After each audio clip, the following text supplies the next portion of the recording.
To Ekaterina. Okay, we're recording. It's Ekaterina, official. Let's over to kick this you. off. And I do, Katerina, just want to say thank you to AMA for sponsoring this conversation. I think the American Marketing Association supporting not only, Pittsburgh-based organizations, but also the concept of influencer in the creator economy under the overall kind of marketing ecosystem does not go unnoticed. So super excited to have you. Wonderful. Thank you so much. I will moderate the panel today. My name is Ekaterina Konovalova, and I'm so thrilled to be in your company today. We'll have a really cool discussion. I represent the AMA. My main job is I'm a senior director at ModUp. ModUp, it's a marketing services agency. I oversee Martechify. It's a content platform for Martech and AI. I also have my own channel and podcast called Trust Me Mom. So I have a lot of experience working with influencers or interviewing authors, speakers, experts. And today we're going to talk to Nicole and Dana, who will be talking about Dick's Sporting Goods varsity team. So let me pass it to Nicole first. She can introduce herself and then we'll pass it to Dana. Hi guys, nice to meet you. It's great to see some familiar names and some new ones. If I haven't met you, my name's Nicole Marcus. I was born and raised in Pittsburgh. I still live here today. I actually have been with Dick's Sporting Goods for over 10 years. It was my first job out of college.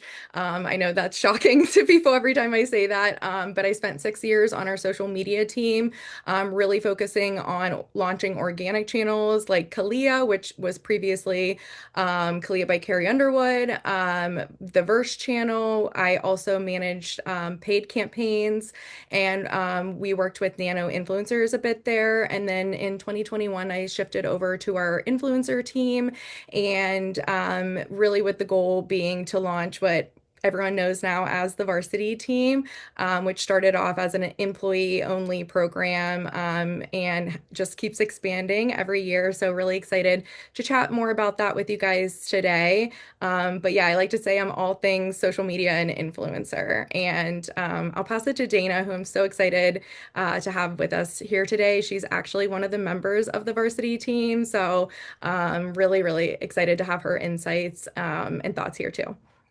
Yes, hello everyone. My name is Dana Bolden. I am a full-time influencer.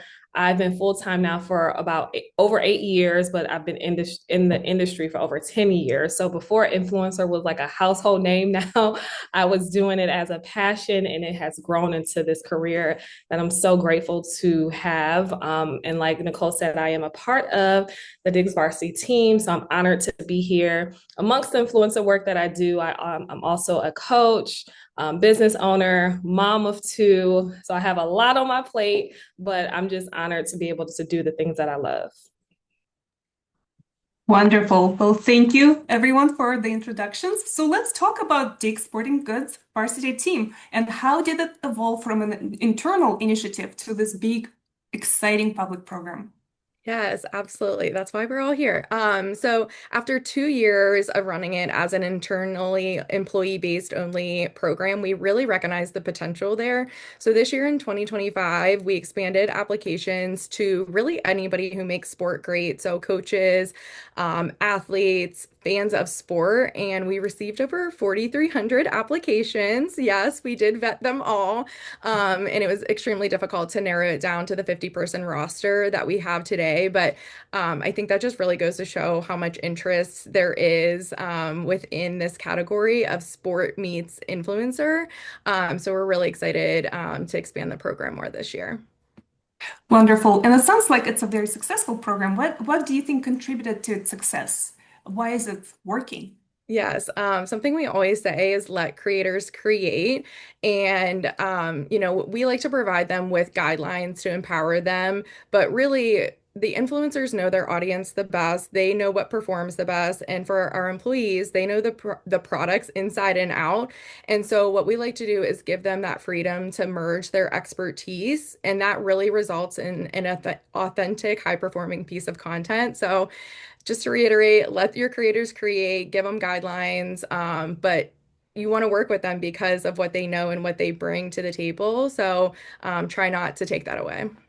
All right. And I would like to ask Dana from her perspective. So, how did you first get involved with Dix? Were you a fan? Obviously, probably a user of the product. So, how did you get involved with the varsity program?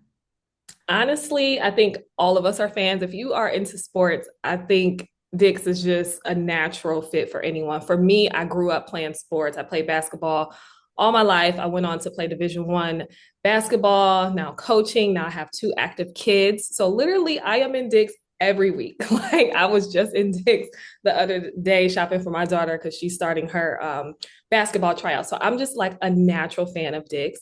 And for me, being in the influencer industry for the last 10 years, working with hundreds of brands, I knew once this past year, I've kind of been in a pivot for, just my influencer career, really wanted to focus more on sports because I have two active kids. I've started coaching in the last 2 years. So I said to myself this year as a goal, like, okay, I want to start talking about sports more and sharing more of my knowledge of sports as a coach. And I literally put on my vision board, I want to work with Dix. Like I told my management team, I said, this is the top priority for me. I would love to work with Dix. It's just such a natural fit. And honestly, I saw a post scroll on my Instagram feed and it was something about, oh, the Dix varsity team is, accepting applications. And I was like, oh my God, this is God. I know this is for me. Literally, it popped in my feed and I just knew that it had to be mine. And I knew that it was going to be mine because I wanted it so bad. So honestly, because of my natural fit with being a consumer, my love for Dix, and then my application, I applied. They saw the value in me, and here I am. So it's just a full circle moment for me, honestly. That's wonderful. And actually, Dana, there's a great interview with you on YouTube where you talked about your journey. I highly recommend it for other people. Oh, And thank yes, you you. talk about your how you set goals, you approach it as business, but also you do a lot of work. So let's talk about what does it feel like? What does it look like to collaborate from a brand standpoint and then from an influencer standpoint, from brief basically you get the brief, then approval, and the actual result. So walk us through this process, Nicole and Dana. For me as an influencer, I think one of the things that has set me apart or allowed me to do this for so long, like I mentioned earlier, I've been doing this full time for 8 years, which when I started year 1, I honestly, when I quit my job, I was like, okay, I don't know what is going to be in store for me, but we're going to see how it goes. So the fact that I've been doing it for 8 years is one, just a blessing, but also a testament to the fact that I treated it like a business. So I think Dix is a business, right? They make millions and billions of dollars. So I think as an influencer, when you approach a brand that's a business, also taking it just as serious. So from start to finish, obviously Dix has their own campaign objectives, and me as an influencer, I have my own goals and what I want to bring to my audience, and just having a happy marriage between the two is what make things great. And when Dix brings a campaign opportunity to me, to the other teammates, we look at the campaign brief, we study it, we say, okay, what value can I bring to my audience? What campaign message do they want to get across, and marry it together? And like Nicole said earlier, they let us create. And honestly, I think that has been the best part of being on the team, is that they value and they trust us as creators. I think a lot of times brands, they want to shove a script down your throat. And as an influencer, you got to sit here and look like a robot, and then it looks like an ad. But I like the fact that Dix allow us to create, allow us to use our own creativity. And us in turn, we treat it like a business and we're serious about it because we want the best out of the whole partnership. So I think that has been something that has worked for start to finish. Wonderful. And Nicole, tell us more about how you entrust the influencers to actually use their platforms, but it's also, we can think about legal ramifications or other limitations that each corporation have. So can you guide us through your process from your perspective? Yes, absolutely. I think Dana nailed it. But from our side, we really try to make things as efficient as possible. We want to move as quickly as possible, but there obviously are, steps we have to take to make sure we're following guidelines that, the right eyes on our side are approving. And so we want it to be collaborative, but it definitely is efficient. And so once the brief is shared, like Dana said, we really do rely on them to concept and create their vision. On our side, we really focus on feedback that is critical to the business or compliance and less on creativity. And then once it's approved, they post, they tag accordingly. We monitor, comments and feedback and results from there. But I think it really goes back to if you're selecting the right partnership, there really doesn't need to be a lot of, feedback or, points of contention, along the way because the partnership feels so natural and effortless. And when you're selecting your talent, you get to see the types of content that they're already creating. So it's really entrusting them to go on and then just implement your products in what they're already creating.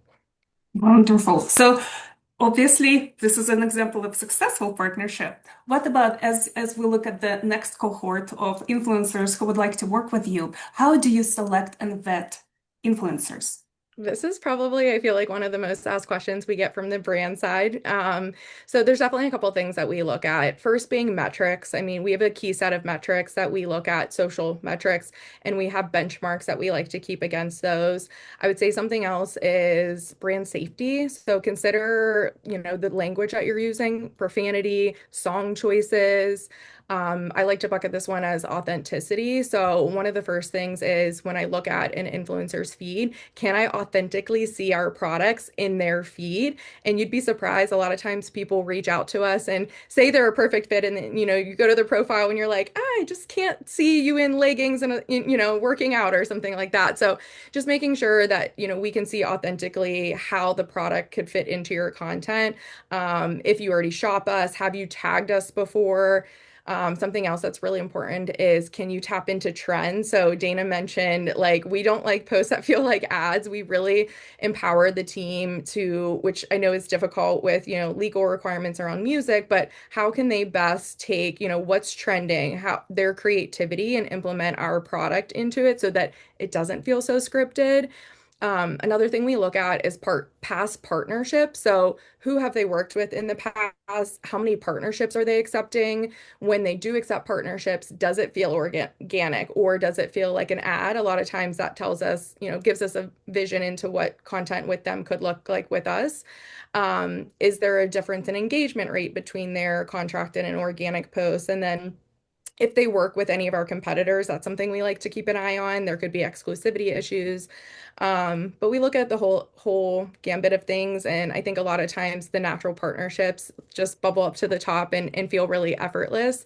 And I do think Dana's a great example of that. She was into coaching. Her message is so inspirational. And she has a background in sports, and she had so much content on her feed that we could just effortlessly see the types of content that, when we partnered with her, how that could come to life. Great. And Dana, let's turn it around and look at the creator perspective. What advice can you give to brands who would like to work with you or other influencers?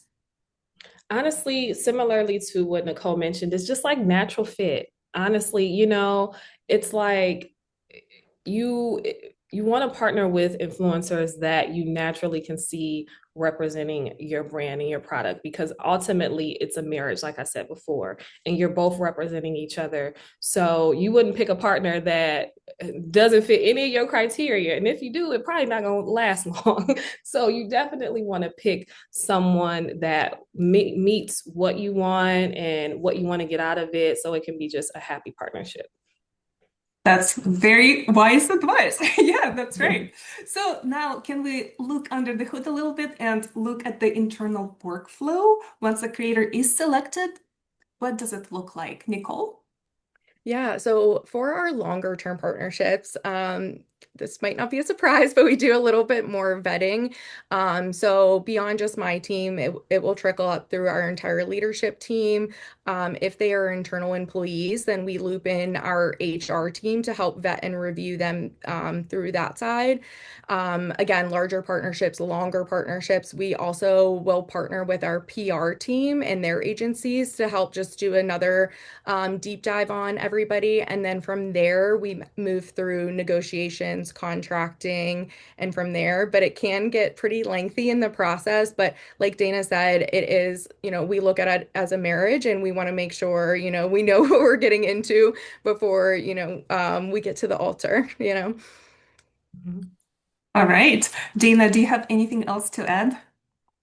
No, I think that sums it up. Honestly, it's just, I think nowadays creators have to just be intentional about what you're posting because like as we've seen if we're into like reality TV and social media, you see like some influencers like something will resurface from like 5, 6 years ago that they never thought would see the light of day, right?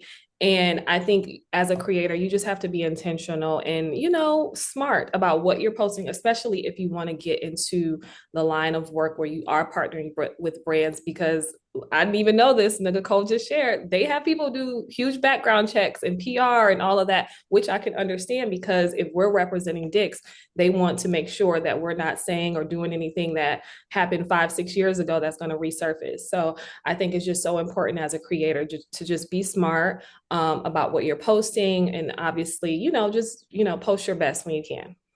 Right. And in one of those interviews, when I did the research before this conversation, you mentioned a really wonderful word boundaries, because a lot of lifestyle influencers may overshare, Mm. and you get to decide what aspects of your life you show and be very proactive and think in advance. All of us change and evolve over time. Whatever was fun in your 20s, maybe it's Yes. different in your 30s and 40s.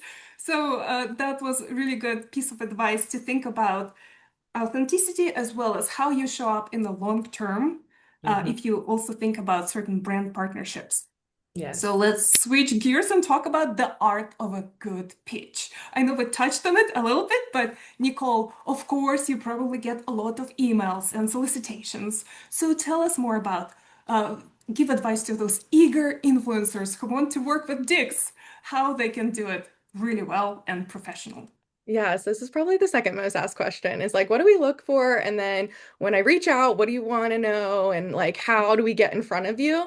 I might have a little bit of a hot take on this, but I personally don't love being pitched to, just due to our internal processes. We work with a lot of agencies. So at some point, we kind of have to redirect to them. But I would say top tips for when you're pitching and reaching out is make your pitch as easy for the brand as possible. So have a specific, like if you're on the brand or talent management side, have a specific client in mind that you are pitching. Also include links. I can't tell you how many times people don't include links to things. And I'm like, oh my gosh, you want me to go to Instagram now and search, copy and paste and search the name. So just make it easy so they can click directly to profiles, to media kits, like any important information, make it as easily accessible as possible. I think it also goes a really long way when you show that you've done a little bit of research on the brand. And so when people come with a specific idea and they say, "Hey, I have this concept. Like I know holidays coming up. I would love for X client to do this type of, unboxing, gifting, something along those lines." I think just goes to show that you understand the brand's business and their goals and how your client or yourself can really help them achieve those. I mentioned this is something that we look at when we're vetting talent, but when pitching, it's important to show brand loyalty. So including examples where you might have already used their product or if you've done worked with a similar brand before, just so they can easily again envision how their product can fit into your feed and channel. And I always recommend asking if they're the right person or contact because like I said, a lot of times you might not be reaching out to the right contact, so you're kind of you might get stuck there. So just like being vocal about like, hey, if you're not the right person, how can I be redirected? Because a lot of big brands have agency partners and stuff who will help them with things, so you may need kind of redirected to the right people. Yes. And for every business, of course, ROI is a very important um, factor and metric. So let's talk a little bit about return on investment from a business standpoint, as well as Dana, from your standpoint, what kind of content performs the best for you? So who wants to take this question first? I could jump in. For Okay. me, I think just being authentic. with the content. Honestly, just creating something that I feel good about, that is natural for me. I think those perform the best and what my audience expects from me. So I think just having that happy marriage, like we mentioned before, those are the best performing content. And when the brand actually trusts the creator to create that, I think that's when it performs the best.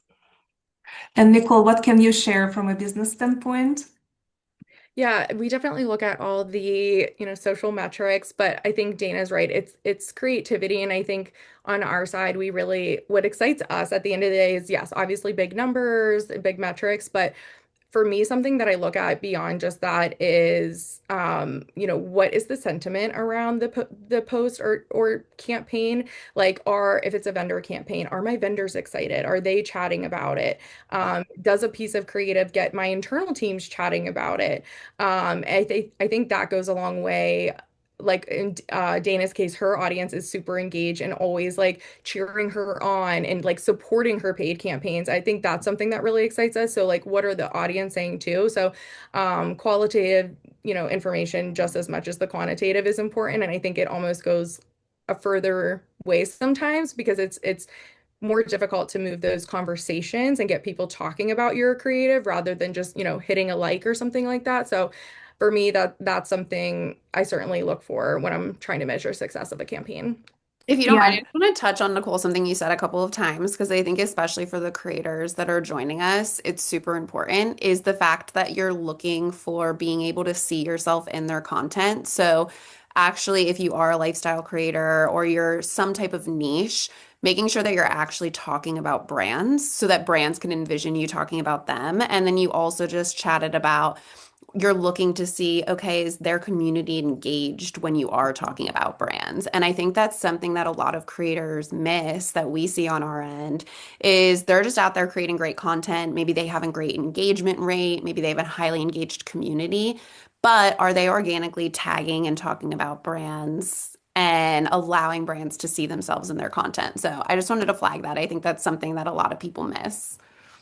For Mhm. sure. And let's talk about how some creators may go viral, they flew high, and then they crashed. So Dana is a great example with longevity. For 8 years, you've been running this business. So can we talk about strategies? Give some advice to people who may go viral and they think they're set for life, which might be a very naive way of thinking. So Dana, do you have a take on it?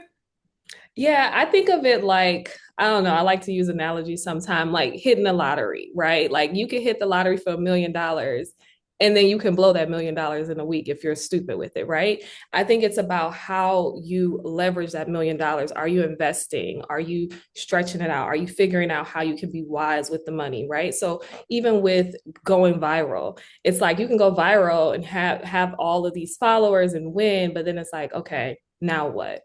So being wise with how you're strategizing with your brand. So are you consistent? Are you, consistently posting, tagging brands, reaching out, pitching the right way, like Nicole said? So there's so many ways to continue to have an extensive career, but you have to be wise with what you're doing. And I think that's so important. And can you walk us through your journey? I know sometimes influencers say you need to invest at least 3 years to see the results. So maybe you can inspire people who are just starting out and give Mhm. practical advice what to actually expect from the journey. Yeah. For sure. I think, a lot of times people, especially now in today's age, because influencer is a popular career because they see the glamorous side, they see the trips and the free product and the brand deals and all of those things, which is great. But they also have to flip it on the other side and do the work. And I think that is so important, especially if you want to continue on and be in this. And a lot of times influencers think, oh, I need to have 100,000 followers right now. And it's not even about that. There's so many influencers that's on the varsity team that don't even have 10,000 followers, and they're still valuable, and Dick still wants them a part of their team. And I think the biggest thing that you can be a part of is just being so good that a brand can't ignore you.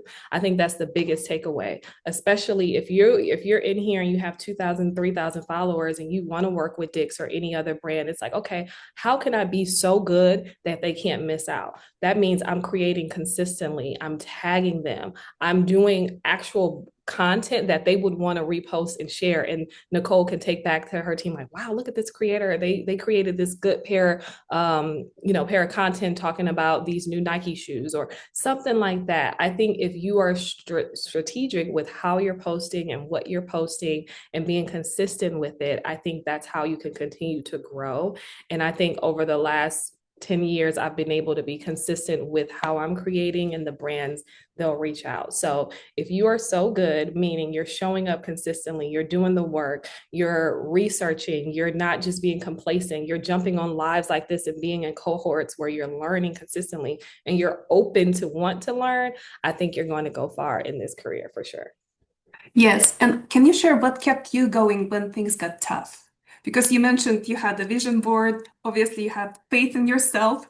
Is there Mhm. anything else you can tell people who just are ready to give up, but they will watch this program and they'll be so inspired? Yeah, I think it goes back to my why. I think a lot of times, and even now, there's days where I'm just like, oh my God, am I doing enough? Am I growing enough? Sometimes I'll look at my numbers and I have 250,000. I'm like, oh my God, I wish I was at 300. And I think it's about not comparing yourself to others, staying focused in on your journey and going back to your why. Why do I do this? Because ultimately, it's not about the numbers. Like there's people with 1 million followers and they're not happy. I think if I go back to my why, I do this because I want to inspire other women who look like me or other athletes or coaches or moms who's raising little athletes as well. I do that because I want to inspire a mom to take her son or daughter to Dick's and find their first pair of basketball shoes and practice with them. They're inspired because I'm doing that with my daughter. And if I consistently go back to my why and I'm inspiring somebody else, like my purpose is fulfilled. And I get emotional because it's like that's the reason why I'm on this app. So the people who's out there that's like, oh my God, I'm giving up. It's like, go back to your why. Why do you want to do this? Why do you want to create content?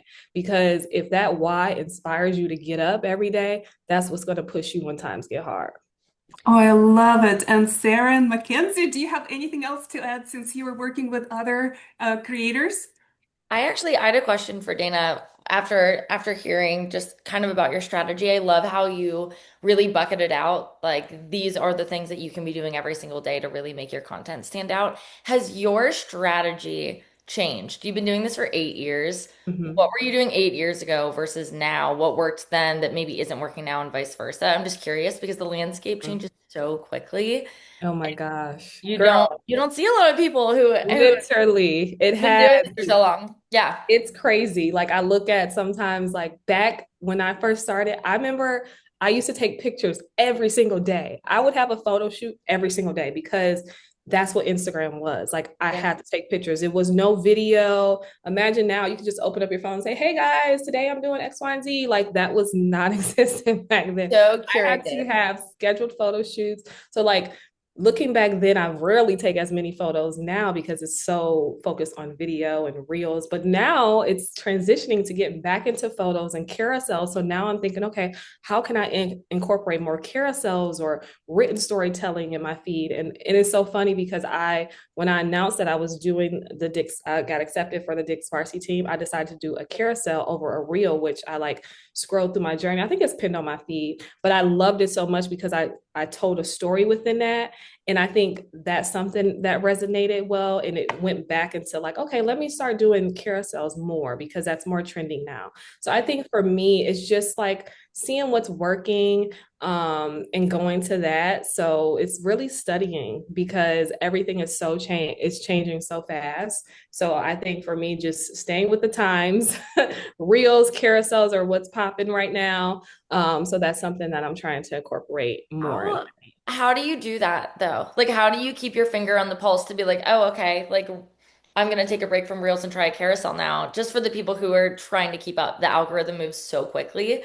Like, how do you Yes. do that? Is it just being in feed? I call doom scrolling market research all the time. That's Yeah, it is. And honestly, it's tough because you want to take a step back because I find myself like, oh my God, I'm too far into this. But yeah. it's also about getting better at your craft. Like if you're an athlete, you're not going to not practice because if you're not practicing, you're not going to play.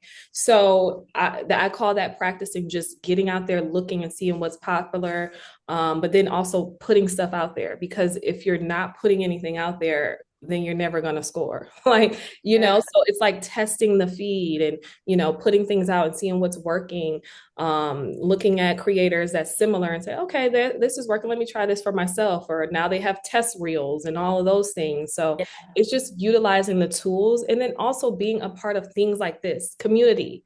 Like this is where we're talking and we're sharing other things, having other like-minded creators and people that's doing similar, because then you can talk and say, hey girl, was that working for you? Girl, no, that's not working. Let me try. It's Yeah. something about having community. And even with the varsity team, we have a group chat. Like literally all 50 of us, we're in a group chat on Instagram and we can share things and we have calls. And I think that's something that's very special about the team is that we're pouring into each other.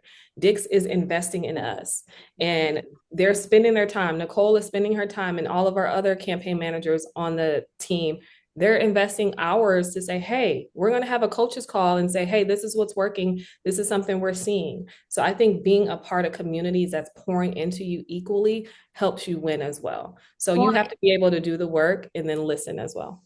I think something else you said earlier, Dana, that really resonated is that you felt like Dick's Sporting Goods was a natural brand fit. You pay attention to them because you organically care about them and what they're doing.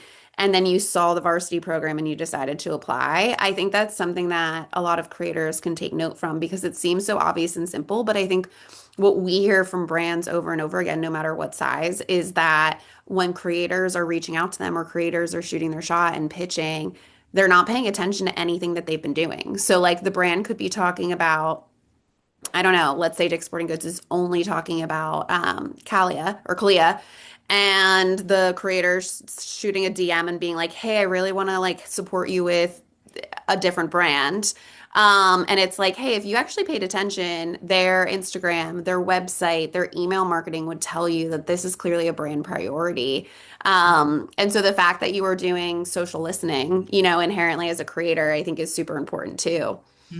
Yeah, absolutely. It's about time and fit. And even if you pitch dicks at one point, it's like, okay, they're not talking about that. So it's like, okay, what's the good fit? What's the good time? And being proactive. It's like the same holidays come every single year, as a creator, like, Christmas is coming every year on the 25th. Write So that down. If you're taking notes, write that down. literally. So it's like if I wanted to partner with a brand around Christmas, it's like I should probably be pitching them now, maybe 2 months ago.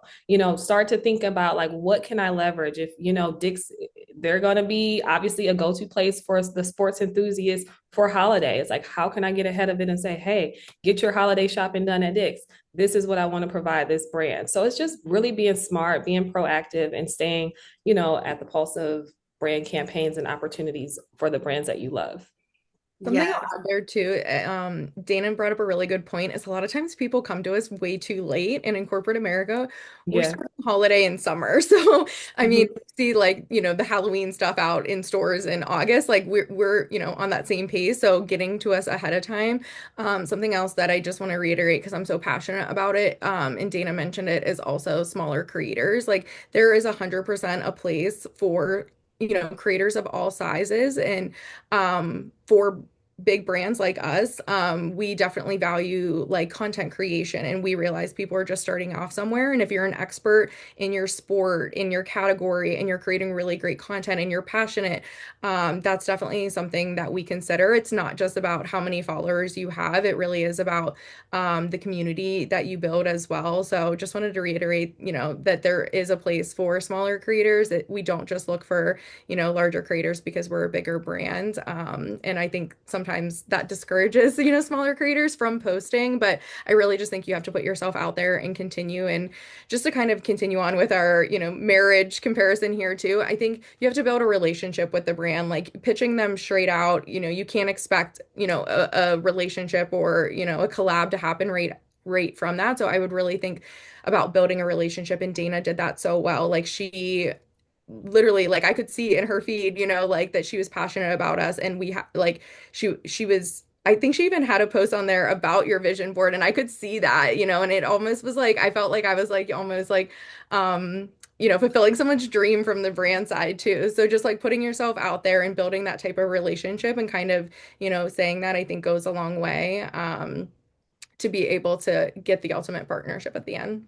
Nicole, Yeah. can we go back to your hot take for a second? Because I Yes. think when you talk about, and I think it's important for creators, especially like more micro creators, to hear about the relationship of brands and agencies, and the fact that there are agencies that are typically representing the brand in the initial search. And even Dana, from the creator standpoint, like, does it make sense for creators to try to build relationships with a four and obviously submit themselves to a grin, like all of those different kind of hubs that these brands are partnering with? Yeah, I can jump in there. So to provide some more insight, bigger brands definitely loop in agencies to help, with the search, maybe the contracting, the outreach, negotiations, things like that. So a lot of times agencies will be the ones to take the first pass at looking for influencers for a specific campaign, unless the brand has an internal roster like the varsity team that they go to. So if you're an influencer or a talent manager, I would definitely consider and recommend getting FaceTime with agencies because they may be the first people who are actually taking the pass rather than someone like me on the brand side. So there's a lot of big agencies, there's a lot of small agencies. If you're a smaller creator, I know you can sign up, yourself for them just to, get their email list, things like that. So I would definitely recommend, not just focusing on pitching, the main social account, because again, also think too, bigger brands have teams that are different. So, who's managing the social account might not be who's also managing the influencer account. So, in order for that message to get to the right person, it has to trickle through, a game of telephone. And DMs are not a great place. Things get lost there. If you're an influencer, I'm sure you feel that too. So, just getting to the right place. And a lot of times it is those people on the agency side. So, definitely recommend doing some research too. If you can sometimes figure out which brands partner with which agencies, that's always a way to get in as well. And also, just to add my own tidbit, it has been really interesting, even from the perspective of planning the platform. I think whenever we first started the platform, we were still in an era of brands and creators were working one-on-one directly together. And we've just evolved so drastically, even in the last 3 years, that now it's actually a lot more rare for there not to be an agency somewhere as a middleman, Mhm. which has Yeah. been an interesting shift. Yeah, I agree. I rarely talk directly with the brand outside of like Dick's. Like, I'm glad I got a relationship with Nicole to where we could DM and message each other like directly, but it's really rare to be able to talk directly with the brand. It's more common to have like that agency because the agency is a layer. You have to think like the brand is so busy. Like Nicole has her own full-time job that she's doing. She don't have time to be going back and forth with influencers. So like the agency is that layer to be able to manage all of the things that the brand has on their plate. They put it to the agency and they can do that. So having those agency relationships is very important as well. How has that evolved for you, Dana? Sorry to keep peppering you with questions, but how has that evolved for you? Because I think that has been a shift over the past like 2 or 3 years. Do Yeah. you like that more? Do you find that the response time is faster? Do you find the creative ideas get pushed through, or is it the opposite? Yeah, no, I think it's, especially with Dix, I think because we are actually on a team, we're like a family. So Right. it's nothing for me to email Nicole or email my actual floor rep and get responses. That's very, really simple. But when I'm working with other agencies, definitely building that relationship. And just to be honest with you guys, I do have a management team. So Mhm. like even I have an agent. So, having representation to help mitigate all of the back and forth and everyone can focus on their job. I think that's important. But yeah, it definitely has changed. I don't really talk directly to brands as much. It's mainly like the communications with the agents and being a part of Four. That's like the agency that represents Dix. I think I was already on that platform. So if you're not on that platform, I would definitely highly recommend you get on that platform. It's one of the top agents that work with a lot of different brands. So I think it's important just to have that natural relationship. It's funny, we just got a question saying, Dana, are there any agencies you recommend applying to? So that was a Yep. perfect Get response. Do you have get do you on have board. any other Perfect. agencies? Oh my God, there's so many. I can't even remember all of them at this point. Obviously for um there's a lot. I'll have to like go down a list, but there's a Yeah. good bit. Yeah. I had one more question and then we can open it up for questions as well. So if you have questions, go ahead and put them in the question box and we'll get to them. I did want to ask one more thing, and this might be beating a dead horse, so Nicole, forgive me. And if you have the same response, then fret not. But whenever we're talking about Dick's working with really small creators and some of the micro influencers, some of the metrics that you mentioned earlier in the conversation about whenever you're going to someone's page, you're looking at how they work with other brands and what kind of content they create for other brands. If you're looking at a creator that's really small and they don't have experience with other brands yet, what are some of the things that you are looking for whenever you want to work with them? Yeah, great question. I think it comes down to the quality of their content because us, like if it's a big awareness campaign, obviously we're going to want someone with a bigger name, bigger reach. But if we're looking for like partnering with our social team, for example, and they just need content, maybe there's a new sneaker launch and our creative team can't go shoot it. So, it makes sense to go to a smaller creator that's more affordable, that creates really great content. Like that's the value in a nano style creator.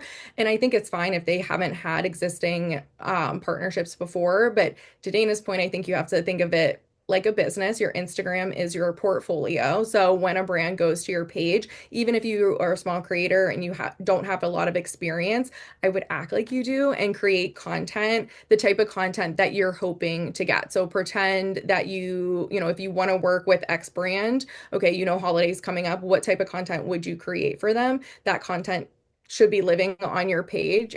Different styles, like different types of trending, transitions, quality of content. This seems so small, but I feel like I have to mention it. It's like wipe your camera lens clean because I cannot stand when there's like smudgy videos or it looks blurry just because you didn't wipe your camera clean. Like good lighting, look at your background. Like, is your laundry behind you? Like, maybe clean that up, like turn off the fan. Like really small things like that. Just take your create, and obviously you want it to feel, I hate to use the word authentic, but you want it to feel authentic. But I think there's small things like that that smaller creators don't maybe do as much as larger creators, and it really makes the difference between making your content feel like someone who's just started off versus, hey, I'm an elevated creator. I just don't have that following or base yet. Because there's people out there that, there's faceless accounts. There's people who, only do UGC, they don't care about that mass awareness. So I really think it comes down to the quality of content and showing that you can create different styles, um, you know, lifestyle, product shots, all of the things and just highlighting it like it's your portfolio. Yeah. And I'll add from a creator side, I want you guys to also remember that like not everyone started at millions of followers. Like LeBron James didn't come out the womb LeBron, like his name obviously, but he had to work to get there, right? Like you're not going to get there overnight. Like I remember when I had 100 followers, I remember celebrating 500 followers. I was so excited. Like you have to remember that you have to start somewhere and you have to just be consistent in that. Similarly to what Nicole said, like you got to just put the content out consistently. Brands want to see the content. I know it's really popular to do like the FaceTimey content that you see on TikTok that's super, super popular. Like, oh, just talking to the FaceTime. Like, that's great. Have a mix of that content too, because brands can't monetize that all of the time. Like they want to be able to see that you can create creatively too, like within your lifestyle. Like what if it's a day in the life or it's you doing something active or something. So you have to show a mix. If they go to your feed and it's straight all FaceTime like this, like your camera's right here, more than likely they're not going to be able to see themselves in that content. So have a mix and be consistent with it. And just remember, everyone doesn't start at 200K. Everyone doesn't start at a million. Like I'm still building, and I've been in here 8 years doing this and I'm still building. So just stay focused, stay committed to it and be consistent. And then the opportunities will come. And from the Dana, brand side, we like partnering with people when they're just starting out. Like we want to Mhm. be a part of their journey. So we're always kind of looking at like who is going, who is putting in that effort consistently because we want to, partner with them. So follower size is nothing that, that we shy away from if you're consistent in creating great content. Dana, Dana, I want to know your rate for sending motivational videos every morning. I want. So great at this, like literally. Oh, thank you. No, this just she needs a inspired. new niche, a new account, just because you don't have enough on your plate. Yeah, I'm like, Literally. what do I need to do to get that in my inbox every morning? That's what I want. Dana, Just can message you? me and I need to start posting more motivational stuff, like, because that's what I love Yes. to do. Like, I love talking to people. I love inspiring them. That's like what I built my, page on too. So, just message me. I could be your little BFF mentor, all of the things. I do it anyway. So I will take you up on that. I said it on our pre-pro call, but I was like, Dana's going straight to heaven. I can. Sorry, Sarah, you have an actual question. I was gonna say, Dana, can you actually chat about maybe some of the more disruptor brands or smaller brands that you've worked with and just how that process has been a little bit different, even if it's going back? Because obviously Dick's Varsity Team is the aspirational, and I think a ton of people want to be in that place where they're working with a larger brand and a bigger program. But what about some of the smaller ones, whether it's like a passion collab or something that you've done previously? Yeah. I mean, definitely. I think, as I continue to elevate my brand and career, I'm like working with the bigger brands like Dick's, but I've always worked with smaller brands as well, especially in the beginning when I didn't have anything, like I couldn't charge a rate or anything. I was just working with the brands I genuinely love, whether it was small Black owned brands or just smaller brands that, no one knows about. I think the difference is like if you are naturally using the brand or a fan of it, it was a natural fit. So I've worked with smaller like hair care brands or beauty brands or small clothing lines that you guys probably never even heard of. But I think that's a good way too, when you're starting out. It's like partnering to like leverage each other, because they're a smaller brand. They probably don't have a budget. You're starting out, you're trying to like work with a brand that you love. And it's like, hey, I can create great content for you. And it could be an exchange. You're getting something out of it, they're getting something out of it. So I think starting that way is super an easy way to get in. So like we all have small brands that, may not be as big as Dick's right now, but it's a brand that you love. I think reaching out to them and saying, hey, let's, do a partnership where I can create this great content. I'm learning how to work with a brand because I haven't worked with brands before, but then I'm also getting something out of it because I actually genuinely love your brand and your product. So I think just, making sure it's a good fit. It goes back to what we talked about earlier. It's just like making sure it's something that you would naturally use and want to talk about.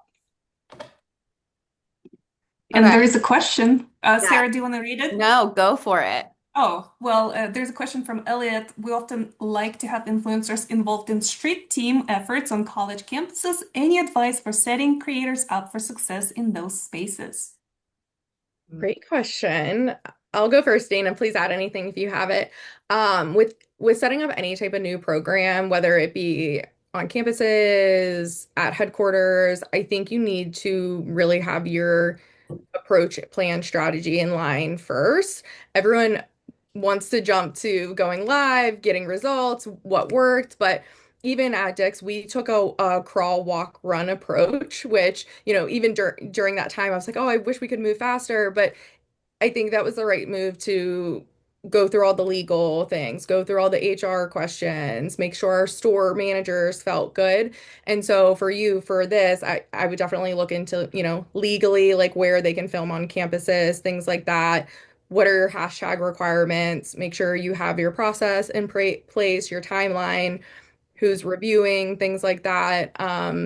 Your brief is really important and making sure that whoever's creating content is briefed in on messaging, like exactly what are they supposed to be doing. A few example posts are helpful. I always say let creators create, but definitely just like if you have any guidance of like, is it a recap? Is it, whatever it looks like. But I really think number one recommendation in any program is really figure out, make sure your process, your timeline, your contracts. Like, please make sure anytime you're partnering with an influencer, if there's an exchange of a good or service, like there needs to be a contract in place signed by both parties. That is probably the number one thing that I get stressed about when I see smaller companies, brands, influencers doing partnerships, that there's no legal like contract in place. So please look into that. It's the really unsexy stuff, but I do think that needs to be in place. Yeah. And I would Yes. say, just adding to like, I think he asked something else about being on campus or something College like that. campuses. Yep. Yeah. I think I remember doing one of those before. I think too, brands have to be mindful too of who they're hiring for certain things. Like everyone isn't good at everything.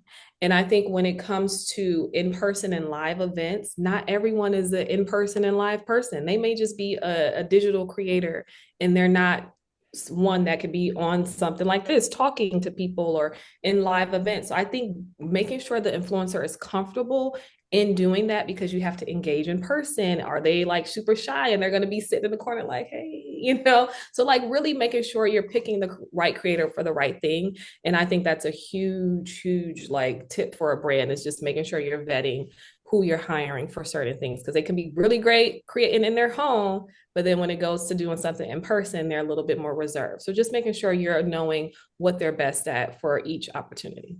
And I would maybe just be careful around, what you have, again, not to harp on legal, but like what you have usage rights for. I know around the sororities and fraternities, like a lot of times their national headquarters need to approve things around, like even Dick's, we're not allowed to show like any logos or talk about any players or anything unless it's in relation to the product we sell. So I'm not sure what your company is, but I would just be careful of any like campus logos or anything like that in what the influencers are allowed to film and capture in their content for you.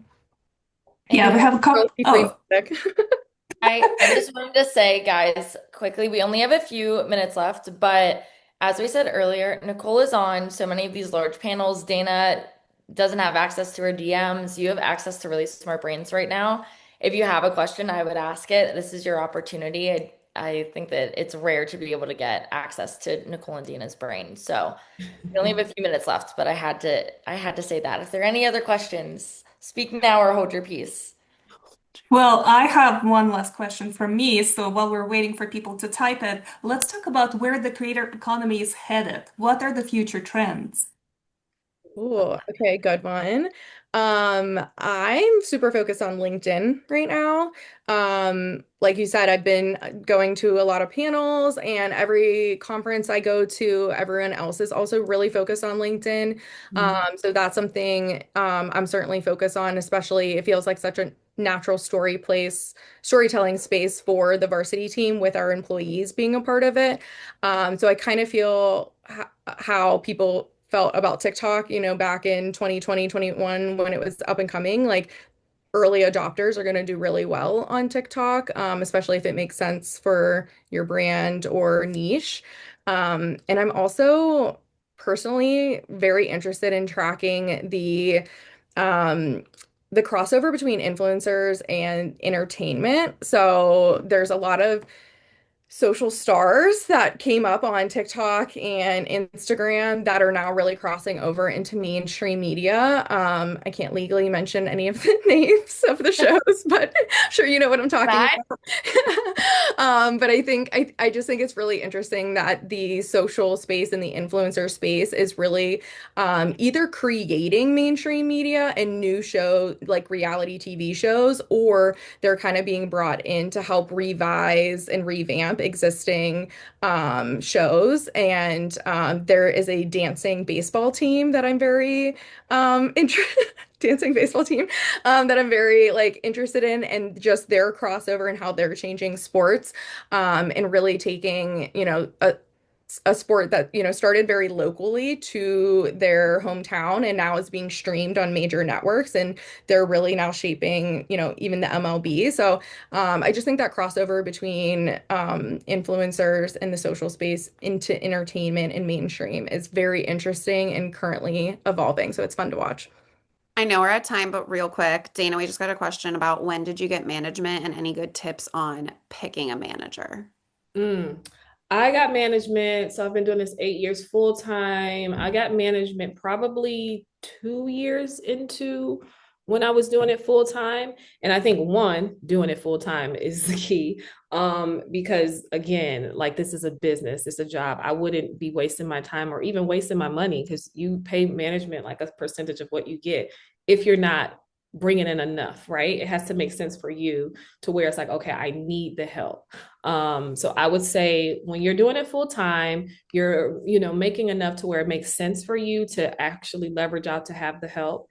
And two, it's all about fit. Similarly to working with brands, there's a million management agencies out here. It's about interviewing and figuring out what's the best fit for you in terms of the relationship and everything.